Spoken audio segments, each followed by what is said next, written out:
The city was alive the way only a city could be, pulsing with footsteps, horns blaring in impatience, and voices rising and falling like waves crashing against stone. The late afternoon sun had begun to sink, spilling a golden haze over the edges of tall glass towers. Everything shimmered in that dying light, the sky painted in streaks of fire and honey. But the people below didn't notice. They were too busy rushing, too busy chasing the next train, the next meeting, the next slice of their endless day. And then, there she was. On the edge of the sidewalk, crumpled near the curb as if she had been dropped by the city itself, lay a girl. Her body was still, her skin pale, lips parted like she was trying to breathe but couldn't quite find the strength. At first she didn't draw attention. People saw her and looked away. A pair of businessmen in sharp suits passed by, muttering under their breath. Another one, probably overdosed. Kids these days. Their voices carried judgment, not concern, and their polished shoes clicked past her without breaking stride. A woman pushing a stroller slowed just enough to glance, then pulled her child closer, shaking her head before hurrying on. To the city, she was no one. Just another broken figure left on the concrete, not worth stopping for. But someone did stop. From across the street, a small boy stood frozen at the corner. His hoodie hung loose on his shoulders, far too big, the sleeves pulled over his small hands, as if he wanted to disappear inside it. His sneakers were scuffed, the fabric fraying at the edges, the soles so thin you could almost see the ground pressing back. A lopsided backpack tugged at his shoulder, one strap torn, bouncing lightly each time he shifted his weight. His name was Malik, 10 years old, though the city had already tried to make him older. He held a half-empty juice box in one hand, the straw almond, bent and leaking. He had been sent to the corner store on an errand, nothing unusual, nothing heroic, but something in him stopped when he noticed her. Something in the stillness of her body cut through the noise of the city and gripped him. He stared, chest tight, unsure what to do. People didn't notice him most of the time, and when they did, it wasn't always kind. More than once he'd been told, "Mind your business, kid. Don't get involved." The words had stuck, carved into him like a warning. Don't touch what isn't yours. Don't step where you don't belong. But this girl, she didn't look like someone to ignore. She looked like someone slipping away. Malik's legs felt heavy as he crossed the street, weaving between the endless current of strangers who hardly noticed the small figure moving against the tide. His heart pounded harder with each step. He thought of all the times he'd been told the world wouldn't listen to him, wouldn't believe him, but something stronger than fear pulled him closer. He crouched beside her. Up close, the girl was even younger than he had thought, maybe 12, maybe 13. Blonde hair tangled across her face, her cheeks drained of all color. Her chest rose faintly, uneven, shallow. Malik's breath caught. She wasn't gone, not yet, but she was close. He didn't know what to do. His hands trembled, useless and small, hovering above her like they were afraid to touch. He thought about turning away, letting someone else find her, but the truth was clear, nobody else would. He whispered under his breath, almost like a prayer, "Don't quit. Just breathe." For a moment, it was only the two of them. The boy in worn-out sneakers and the girl on the ground, surrounded by a city that kept moving, a city that didn't stop for anyone. And Malik realized something he hadn't expected. If he left her there, she might die, and she would die alone. He couldn't let that happen. Even if the world told him it wasn't his place, even if people whispered about him, even if he was just a boy with nothing but a juice box and an oversized hoodie, he would not walk away. The girl's breath came in shallow, uneven waves, like a candle flickering in the wind. Malik stared at her chest, willing it to rise again, terrified that it might stop altogether.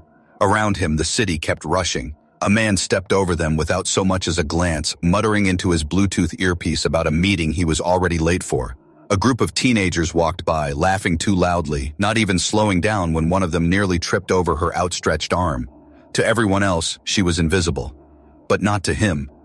Malik's hands shook as he lowered his juice box onto the ground, freeing both palms. He remembered something. He couldn't recall where he had seen it, maybe a movie or something in school, that if someone was struggling to breathe, you had to tilt their head back. His stomach churned with fear. What if he hurt her? What if people thought he was doing something wrong? He could already feel the eyes of strangers brushing against him, suspicious, waiting for him to slip up. Still, he leaned down and gently slid a hand under her chin. His fingers were small, awkward, but he tilted her head back carefully. For a terrifying second, her body didn't respond at all. Then her chest rose a little easier, not steady, not strong, but less strained. Malik exhaled, realizing he had been holding his own breath. "Come on," he whispered, his voice trembling. "Don't quit on me." A shadow crossed him. He glanced up and saw a couple slow down nearby, their faces pinched with suspicion. "Probably some scam," the man muttered under his breath. "Kid distracts you while his friends come around." The woman shook her head, tugging at her coat sleeve. "Look at him, barely 10 years old and already running cons. Shameful." The words hit harder than Malik expected. His cheeks burned, his throat tight. He wanted to shout at them, tell them they were wrong. But no sound came out. He couldn't waste time proving himself to people who didn't care. The girl needed him more than his pride did. So he swallowed it down, blinking hard against the sting in his eyes. That was when he saw it. Her phone. It lay just inches away. The screen cracked in a spiderweb pattern, but the light still glowed faintly. A notification pulsed across it. "Missed call. Dad." The name sat bold and unmistakable on the screen. Malik froze. His hand hovered above it. Dad. He bit his lip, torn in two. If he picked it up, what would happen? Would anyone even believe him? He was just a boy in a torn hoodie, sneakers falling apart. To the world, he was nobody. What if they thought he was stealing it? What if the man on the other end thought it was all a trick? But then he looked back at her. The girl's lips were pale, her chest barely moving. She didn't have time for his doubts. She didn't have time for him to be afraid. With trembling fingers, Malik picked up the phone. It felt heavier than it should have, cold and fragile in his small hands. His thumb rubbed nervously over the cracked glass as he swallowed the lump in his throat. He pressed the number. The ringing tone filled his ear, sharp and endless. His heart thudded so loud he could barely hear anything else. Then, click. A voice answered. Deep, commanding, edged with impatience. "Who is this?" Malik's breath caught. His mouth went dry, but he forced the words out, voice cracking under the weight of them. "Sir, your daughter. She's on the ground. She's not waking up." The line went silent for a beat too long. Malik held the phone tighter, his small hands clammy with sweat. The man's voice on the other end, sharp, controlled, almost mechanical, cut through the quiet. "Who are you? How did you get this number?" Malik's throat tightened. The noise of the city pressed in on him, honking horns, hurried footsteps, the muffled laughter of strangers passing by. It all felt distant, muted, as if the world had shrunk to this one call, this one voice that could change everything. He licked his lips, forcing himself to answer. I'm just a kid. But your daughter, she's here, on the street. She fell. She's not waking up." The silence stretched again, heavier this time. Malik could almost feel the man's suspicion seeping through the phone. When he spoke again, his voice carried a sharp edge. "Is this some kind of game? Do you have any idea who you're talking to?" Malik's chest heaved, panic bubbling in his stomach. He wanted to hang up, to throw the phone down and run, but then he glanced at the girl beside him. Her chest rose faintly, weak and uneven. Her lips were pale, almost bluish now. If he didn't try, if he gave up, she might not survive. His voice trembled, but the truth poured out of him like it was bigger than his fear. "Sir, please, I'm not lying. She needs help. She's not breathing right. If you don't come now, she might not make it." On the other end of the line, the man's breath hitched, a subtle crack in the armor of his commanding tone, but still, suspicion lingered. "How do I know you're not trying to trick me? People have tried worse for money." Malik's heart clenched. He glanced at the girl again, her hair spilling across the pavement like golden threads against gray concrete. His hands shook, but his words came out clear, steady, stronger than he felt inside. "I don't want your money. I don't even know who you are. I just don't want her to die here, alone." The words slipped into the silence like a stone into water, rippling through the man on the other end. For the first time, the weight of authority in his voice faltered, replaced by something raw, something human. "Where are you?" Malik spun, searching desperately for a street sign. His eyes caught the green metal at the corner. "On 5th and Hanover, by the bakery with the red awning." The man's response was swift, urgent. "Stay there. Don't move. Do not let anyone take her." And then the line clicked dead. Malik lowered the phone slowly, his hands trembling so badly he nearly dropped it. His heart hammered against his ribs. Around him, people still walked by, careless, uninterested. No one knew that something had shifted, that help was now racing toward them. He looked at the girl again, brushing her hair gently away from her face. "Hold on," he whispered, his voice breaking. "Someone's coming. Just hold on." Somewhere far away, beyond the noise of the city, sleek tires screeched against pavement. Engines roared, and though Malik didn't know it yet, The life of a billionaire was about to collide with his own in a way neither of them could have ever imagined. Richard Callahan gripped the phone tighter than he realized, his knuckles turning white as he barked orders to his driver. The boy's voice still echoed in his head, not slick or calculated, not the tone of someone scheming for money. It had been shaky, uneven, threaded with fear and urgency. And then those words that pierced through his chest like a blade. I just don't want her to die here, alone. The black sedan lurched forward, tires screeching as it cut through late afternoon traffic. Horns blared, drivers shouted. Richard didn't care. He leaned forward in the leather seat, eyes burning holes into the road ahead. 5th and Hanover now, he snapped, his voice tight, urgent. The driver nodded, weaving the car with precision through the chaos.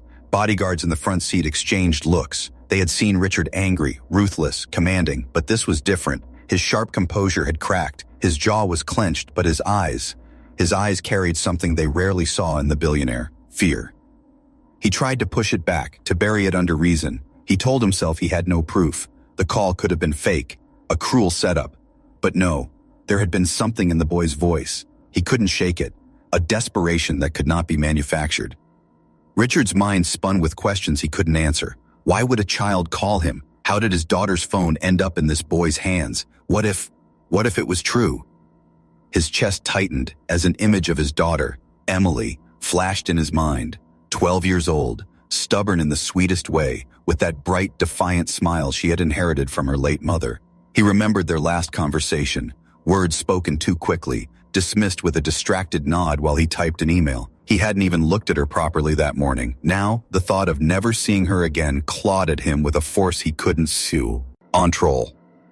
The car skidded to a halt at the corner of 5th and Hanover. Before the driver could even fully stop, Richard flung open the door. The street air was sharp, filled with the smell of exhaust and roasted nuts from the vendor nearby.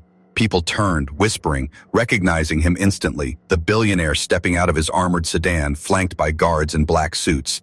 His eyes swept the sidewalk, searching, hunting. And then he saw them. A small boy crouched low, one hand hovering protectively over a figure on the ground. His oversized hoodie nearly swallowed him whole, but his face was young, brown, trembling yet determined. Beside him, sprawled on the cold concrete, was Emily. For a second, Richard couldn't breathe. The world tilted. His daughter's hair was tangled, her lips pale, her chest barely rising. Emily! His voice cracked as he lunged forward, shoving past curious onlookers. He dropped to his knees, his expensive suit brushing against the dirty pavement, uncaring. His hand trembled as it touched her cheek. The boy jerked back, eyes wide with fear. I didn't hurt her. I swear, I just stayed with her. Richard's head snapped toward him, his eyes sharp, fierce. For a flicker of a moment, suspicion clouded his face. But then he heard the ragged breaths of his daughter, saw the way the boy hovered protectively, and the pieces began to fall together. The boy's voice cracked as he spoke again, softer this time, like an apology. I didn't know what else to do, but I couldn't leave her. The billionaire's jaw clenched. He turned back to Emily, brushing the hair from her forehead with a tenderness few had ever seen in him. His voice broke as he whispered, Hold on, baby girl. Daddy's here. Behind them, sirens wailed in the distance, growing closer, promising help. But in that moment, time seemed frozen. The billionaire who owned half the city and the boy who owned nothing at all were bound together by one fragile truth, a girl's life hanging by a thread. And for the first time in years, Richard Callahan felt powerless. The shriek of sirens tore through the heavy silence, cutting across the hum of traffic and the murmurs of the gathering crowd. Red and blue lights flickered against the glass towers, flashing across the wide, frightened eyes of the boy still crouched on the pavement. Malik had not moved, not even when the billionaire himself had dropped to his knees. He stayed near the girl, Emily, close enough to shield her if he had to, but far enough that her father wouldn't think he was trying to hurt her. The paramedics leapt from the ambulance the second it braked. Their voices rang out fast and clipped, carrying authority. Clear a path. Move back. The crowd shuffled, reluctant but curious, whispering about the scene before them. A billionaire, his unconscious daughter, and a small boy in an oversized hoodie at the center of it all. Richard's face was pale, drawn tight, his hand clutching Emily's as if his grip alone could anchor her to the world. She's not breathing right, he rasped, his voice rough. Help her. Now. The paramedics knelt, their bags hitting the pavement with a thud. One tilted Emily's head, another prepared oxygen. They worked quickly, professionally, but Malik noticed something that sent a shiver through him. One of the paramedics glanced at him, then back at Emily. "Who kept her airway open, kid? Was that you?" Malik swallowed, his throat dry. I tilted her head back. I remembered it from TV. I thought, "You did good, kid," the paramedic cut in, firm but kind. "Real good. That bought her time." Richard's head snapped toward Malik. For a moment, their eyes locked, man and boy, two worlds colliding. Malik braced himself for anger, for blame, for the sharp sting of being accused. But what he saw instead was something he never expected. Richard's hardened expression faltered, his lips parting as if he wanted to speak but couldn't find the words. The billionaire turned back to his daughter, his hand trembling as he stroked her hair. "Stay with me, Emily. Stay with me," he whispered. Malik shifted back on his heels, his small hands twisting in the fabric of his hoodie. He felt like he didn't belong, like any second someone would tell him to leave, but he couldn't. Not yet. Not until he knew she was safe. The paramedics lifted Emily onto the stretcher, securing the straps quickly. Her chest rose a little steadier now under the mask. One of them looked at Richard. "She's stable enough for transport. We'll take her to St. Michael's. She needs immediate monitoring." Richard stood, his polished shoes stained with dirt from the sidewalk, his powerful frame hunched with fear. He nodded, following close as they wheeled Emily toward the ambulance. Then halfway there, he stopped. He turned back. Malik froze under the weight of his gaze. The billionaire studied him, this small, trembling boy with worn-out sneakers and eyes too old for his years. The crowd pressed in, watching, whispering, waiting for the verdict. Richard's voice was low, rough, and carried something Malik had never heard in a man like him: humility. "You stayed." It wasn't a question. It was a statement. Malik's throat tightened. He nodded once, barely able to speak. "I couldn't leave her." For the briefest moment, Richard's features softened, the iron mask of a man who commanded empires giving way to something raw and vulnerable.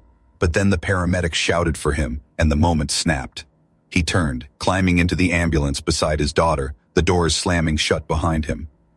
Malik stood on the curb, heart pounding, the city's noise rushing back in around him. The crowd began to scatter, their curiosity satisfied. Within minutes, it was as if nothing had happened at all. But Malik knew better. He knew something had shifted.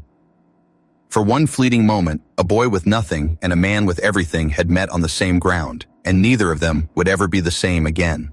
The ambulance tore through the city streets, its siren wailing against the skyline, carrying with it the fragile body of Emily Callahan and the weight of her father's fear. Inside, Richard gripped her hand, his thumb stroking across her knuckles in a rhythm that was more for himself than for her. He had built empires with steel and glass, negotiated with governments, bent markets to his will. But now he sat powerless in the back of a speeding van, reduced to a father praying his daughter would keep breathing. Malik didn't go with them. He stood on the sidewalk long after the ambulance disappeared into the blur of traffic, his chest heavy. The crowd thinned, the city swallowed the moment whole, and yet he couldn't shake the image of her pale face, the shallow breaths, the sound of her father's voice cracking when he called her name. Something inside him told him to follow. He had no plan, no money for bus fare, no place in that hospital where men in tailored suits and women in pearls would surely fill the waiting room. But still, his feet carried him, one step after another, toward St. Michael's. By the time he reached the hospital, dusk had fallen. The glow of fluorescent lights spilled onto the street, mixing with the fading gold of the evening. People hurried in and out, nurses with clipboards, families clutching flowers, patients leaning on crutches. Malik lingered by the entrance, his hoodie pulled tight over his head, hoping no one would stop him. Inside, the air was sterile, heavy with disinfectant and quiet dread. Malik's sneakers squeaked faintly against the polished floor as he slipped into the waiting area. He didn't belong here. He could feel it in the way people's eyes brushed past him, dismissing him without a thought. But his gaze locked onto one figure, pacing back and forth like a caged animal. Richard Callahan. The billionaire's suit jacket was gold. His tie loosened, his hair slightly disheveled. He looked nothing like the composed, untouchable man Malik had seen on TV screens and shop windows. His face was pale, his jaw clenched so tight it looked painful, his hand dragging down over his mouth every few seconds, as if he were trying to hold himself together. Two bodyguards stood nearby, their eyes scanning the room, their presence imposing. But even they seemed unsure what to do with a man who could command thousands of employees but couldn't command his daughter's heartbeat. Malik sank into a plastic chair against the far wall, trying to make himself small. He didn't want to be noticed, not by the billionaire, not by the guards, not by anyone. He just wanted to know she was going to live.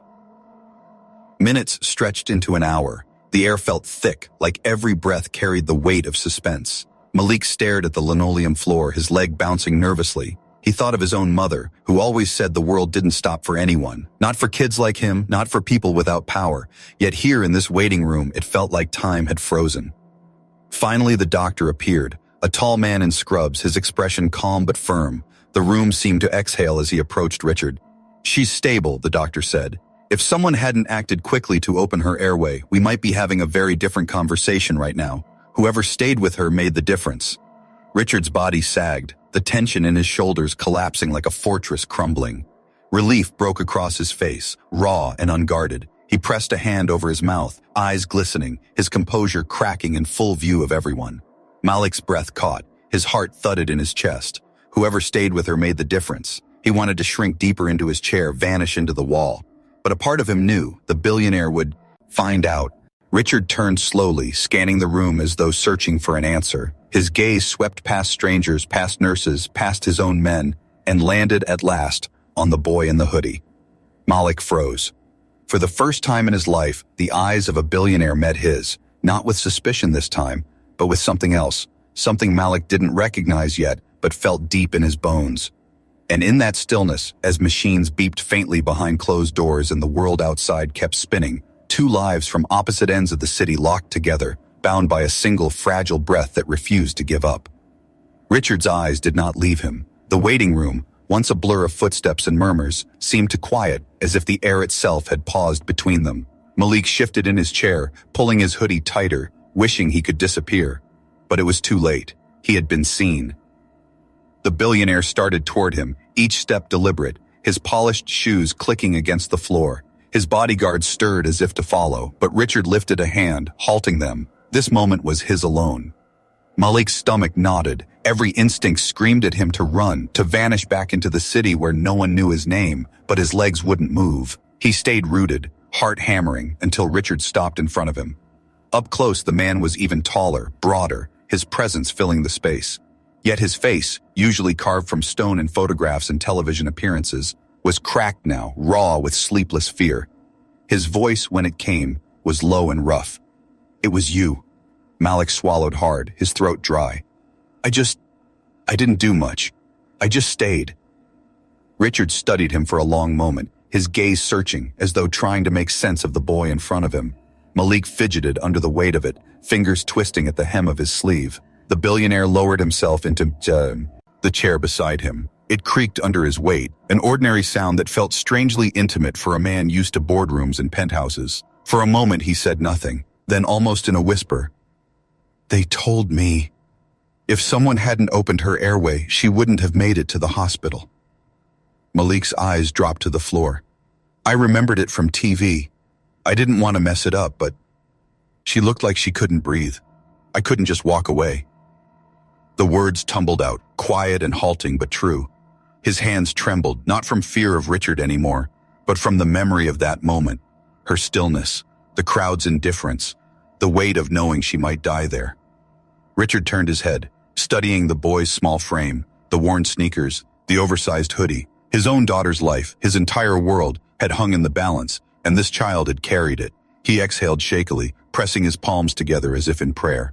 "Most people walked by," Richard murmured. "I know this city, I've seen its cruelty, but you stayed." His voice cracked. "Why?" Malik lifted his eyes, meeting the billionaire's for the first time without flinching. His voice was soft, almost fragile, but steady. "Because no one should die alone." The words hit Richard like a blow to the chest. For a moment he couldn't speak. His throat tightened, his eyes stung. In boardrooms he had never been silenced. But here, by a boy who had nothing, he found himself stripped of every defense. The waiting room buzzed faintly again, phones ringing, nurses calling names, but neither of them moved. Richard leaned back, his hand brushing across his face as if wiping away the last fragments of the man he had been before this day. He turned toward Malik once more, his voice low but sure. "I owe you more than I can ever repay." Malik shook his head quickly, his voice breaking with urgency.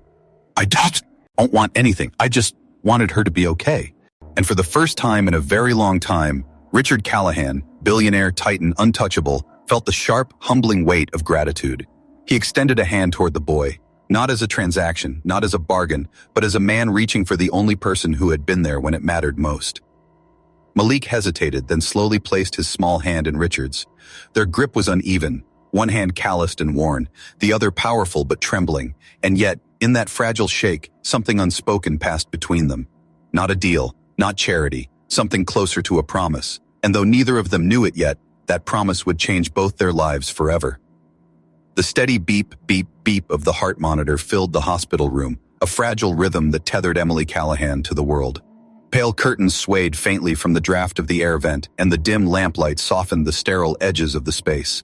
Richard sat at her bedside, his hand wrapped around hers as if letting go might mean losing her again. He had not moved in hours, not even when aides brought coffee he didn't drink. His eyes never left her face. Behind him, half hidden in the doorway, Malik hovered. He felt small in the wide hallway, too out of place among the polished shoes and hushed voices of nurses who passed him by without a glance. But Richard had insisted he stay. Not ordered, not commanded, asked. It was a request that still echoed in Malik's chest. And then, a sound. A soft groan escaped Emily's lips. Her fingers twitched under her father's hand. Richard's head shot up, his breath catching. "Emily, baby girl?" Her eyelids fluttered, heavy and slow, before finally parting. Her eyes, glazed with confusion, found his face. She blinked, her lips barely forming the word. "Dad?" Richard's composure broke completely. His eyes filled, his voice cracked. He leaned closer, clutching her H, and as if it were the only anchor he had left. "I'm here. I'm right here. You're safe now." Tears blurred Malik's vision too, though he didn't know why. He didn't even know this girl, but seeing her come back, hearing her father's voice tremble with something more than power, something human, was enough to make his chest ache. Emily's gaze drifted past her father, toward the door, her brow furrowed. Who's that?" Richard turned, following her eyes. For the first time since she had woken, his lips curved into something that wasn't fear. Not quite a smile, but close. He reached out a hand toward the doorway. "Come in, Malik." The boy froze. His name sounded strange in the billionaire's voice, gentle, not suspicious or harsh. Slowly, hesitantly, Malik stepped inside. His sneakers squeaked faintly against the linoleum floor. He stopped a few feet from the bed, uncertain, tugging at the hem of his hoodie. Richard glanced at his daughter, his voice thick with emotion. "This is the boy who stayed with you, who called me, who kept you breathing when the city wouldn't stop long enough to notice." Emily's lips parted in surprise. She looked at Malik properly, really looked. At the nervous set of his shoulders, the quiet strength in his eyes, the way he shifted under her gaze but didn't look away. Her voice was a whisper, fragile but clear. You helped me?" Malik's throat tightened. He nodded once, fumbling for words. "I just didn't want you to be alone." The room fell silent.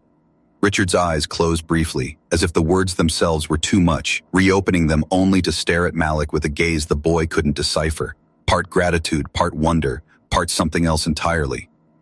Emily's small hand slipped out of her father's grasp, reaching weakly toward Malik. Her pale fingers trembled in the air, waiting. Malik hesitated, his chest pounding. He looked at Richard, uncertain if he was even allowed, but Richard only nodded, his eyes soft. Slowly, Malik stepped forward, his small hand meeting hers. Their fingers curled together, fragile but steady, like a thread connecting two worlds that should never have crossed, but now could never be separated again. In that quiet hospital room, something unspoken settled between the three of them, something that felt bigger than gratitude, bigger than chance. It was the beginning of a bond none of them had expected, but all of them needed. And outside, the city kept moving, unaware that behind one hospital door, a billionaire, his daughter, and a boy from nowhere had just changed the course of each other's lives. The room had settled into a hushed calm, the kind of quiet that made every sound sharp, the hiss of oxygen, the faint scrape of Richard's chair as he shifted closer to his daughter, the delicate weight of Emily's breathing as she drifted in and out of a fragile doze. But Richard's eyes weren't on her now, they were on Malik. The boy sat awkwardly in the corner, shoulders hunched, as though he might disappear into the wall if he stayed still long enough. His hoodie sleeves swallowed his hands, his sneakers scuffed against the floor in small, nervous circles. Richard cleared his throat. The sound startled Malik, who glanced up warily. "What's your name?" The boy hesitated, as if saying it aloud might cost him something. "Malik," he whispered. Richard nodded slowly, letting the name settle between them. He leaned forward, resting his forearms on his knees, his eyes steady. "Malik, how old are you?" 10. A beat of silence. Richard studied him, his gaze narrowing, not with suspicion this time, but with a curiosity that carried weight. 10, he repeated, as though testing the word. "And you were out there, alone? On the street?" Malik's eyes dropped, his fingers twisted in the frayed fabric of his sleeve. "Yeah, I was just walking. I saw her. People kept going by. No one stopped." He paused, his voice catching. "I almost didn't either." Richard tilted his head, his voice quieter now. "But you did." Malik swallowed. "Because I know what it feels like when no one stops." The words slipped out before he could catch them. His eyes widened slightly, as though he hadn't meant to say it. He shifted, suddenly restless, his leg bouncing. Richard felt something twist inside his chest. He wanted to ask, "What do you mean? Who didn't stop for you?" But the boy's body language warned him. Too much, too soon, and Malik would retreat back into silence. So he gentled his tone, softening the edge that had made boardrooms quake for decades. "You were brave. Braver than most men I know." Malik shrugged, eyes fixed on the floor. "I was just scared. Scared she'd stop breathing. Scared her dad wouldn't believe me." That last line hit Richard harder than he expected. He felt the sting of it, sharp and unrelenting. Her dad wouldn't believe me. He remembered his own voice on the phone, clipped with suspicion, accusing, and yet this boy had stayed, had done everything he could. Richard leaned back, exhaling slowly, his gaze softened, his voice almost breaking. "You were right. I didn't believe you. I should have." Malik glanced at him then, surprise flickering in his eyes. Adults didn't say things like that. Not to him. Not ever. For a long moment, the two sat in silence, the weight of unspoken truth stretching between them. Emily stirred faintly in her bed, her small hands still curled in the blanket, her breath steady now. Richard finally spoke again, his voice quieter, more tentative. "Where's your family, Malik?" The boy stiffened, his lips pressed together, his eyes darting to the window, to the floor, anywhere but Richard's face. He didn't answer right away. Richard waited. He had learned the art of silence in negotiations, how to let it stretch until the other side filled it. But this wasn't business. This was a boy who had saved his daughter. After a long pause, Malik muttered, almost too softly to hear, "It's just me and Mom. Most days she works. Nights too." His voice faltered, barely a breath. "Sometimes she doesn't come home." Richard's heart clenched. He recognized the gaps in those words, the kind children learned to leave when the truth was too heavy. He wanted to ask more, to demand answers, but he forced himself to stop. Pushing would only drive Malik deeper into his shell. Instead, he simply said, "You don't deserve that. You deserve better." Malik looked up, meeting his eyes for a brief, startling moment. There was no disbelief there, no sarcasm, just a quiet ache, as though no one had ever said such a thing to him before. The boy looked away again quickly, but Richard saw it, the flicker of something breaking open. And in that sterile hospital room, with his daughter asleep and the machines humming, Richard Callahan realized that the boy who had saved her life might need saving too. The night deepened outside St. Michael's, city lights flickering like a restless heartbeat. Inside Emily's hospital room, the quiet stretched on, steady beeps, the soft hiss of oxygen, the occasional shuffle of a nurse's shoes in the hall. Emily slept, her small frame cocooned in blankets, color slowly returning to her cheeks. Richard sat beside her, a sentinel who would not move, his hands still curled protectively around hers. But his thoughts were not only with his daughter anymore. In the corner, Malik had drifted into an uneasy doze, slouched against the stiff waiting chair. His hoodie was pulled tight around him, his knees drawn up slightly as though he were trying to fold himself into safety. Even in sleep, his face held tension, a boy who had learned to stay half alert in a world that rarely showed mercy. Richard studied him. He saw beyond the scuffed sneakers and worn clothes, beyond the guarded posture. He saw the courage it had taken to stay on that street, to call a stranger, to fight to be believed. And he saw, too, the loneliness Malik carried like a second skin. A memory rose unbidden, his own childhood, long buried. A boy waiting for his father to come home, staring at the door that never opened. The hollow in his chest when he realized that in his world, money came before love. Richard had sworn he would never be weak, never be left behind again. And yet here, watching Malik, He wondered if in building walls of steel around his life, he had forgotten what it meant to need and to be needed. He rose quietly, crossing the room. For a moment, he simply stood over Malik, hesitating. Then gently, he reached out and placed a hand on the boy's shoulder. Malik stirred, his eyes blinking open, wary. "What?" Richard's voice was softer than before, stripped of its usual command. "Come on, you shouldn't be sleeping in that chair. There's a sofa in the family lounge down the hall. It's more comfortable." Malik shook his head quickly, shrinking back. "I'm fine here." Richard crouched slightly, lowering himself so their eyes were level. "You've done enough for one day, Malik, more than most men would. Rest." The boy hesitated, searching his face for a catch, for the suspicion or dismissal he was used to. But Richard's gaze was steady, unguarded. Slowly, Malik nodded. Richard led him down the hall to a small lounge, its muted lights casting a soft glow. A sofa sat against the wall, worn but cushioned. Malik stood awkwardly beside it until Richard gestured. "Go on, lie down, you'll feel better." Malik climbed onto the sofa, curling into himself. Richard pulled a spare hospital blanket from a cabinet and draped it gently over the boy. Malik tensed at first, then settled, his eyes fluttering closed again. For a long moment, Richard stood there, watching. The boy looked smaller now, vulnerable, yet there was a strength in him that humbled the billionaire. A strength born not of privilege, but of survival. Richard exhaled, pressing a hand to his face.